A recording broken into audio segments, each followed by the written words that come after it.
जगदंब महाराजांचा सर्वांना नमस्कार. आज मी आध्यात्मिक क्षेत्रातील साधू संत संन्यासी महाराज यांना असं सांगू इच्छितो, आध्यात्मिक क्षेत्रामध्ये विवाह लग्न करून शरीर सुख भोगण्याचं कोणतंही बंधन आपल्याला नाही आहे.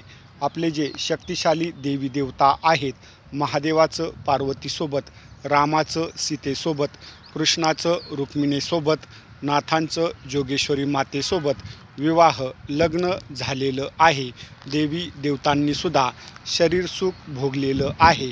आध्यात्मिक क्षेत्रामध्ये ब्रह्मचर्य पालन करणं किंवा कामवासनेवर विजय मिळवणं वाटतं तेवढी सोपी गोष्ट नाही आहे. देवी देवतांनासुद्धा हे शक्य झालेलं नाही आहे. आध्यात्मिक क्षेत्रातील कित्येक ऋषीमुनी यांच्या तपश्चर्या नारी शक्ती अप्सरा यांनी भंग केलेल्या आहेत, हेही सत्य आहे. आज मी आध्यात्मिक क्षेत्रातील लोकांना असं सांगू इच्छितो, जर तुम्हाला आचरणाच्या मर्यादा पाळता येत असतील तर ठीक आहे, नाहीतर तुम्ही लग्न करून शरीर सुख भोगूनसुद्धा आध्यात्मिक क्षेत्रामध्ये कार्यरत राहू शकता.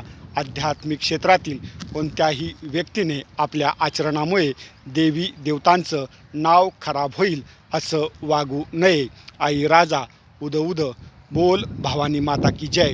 जय भवानी, जय श्रीराम. जगदंब.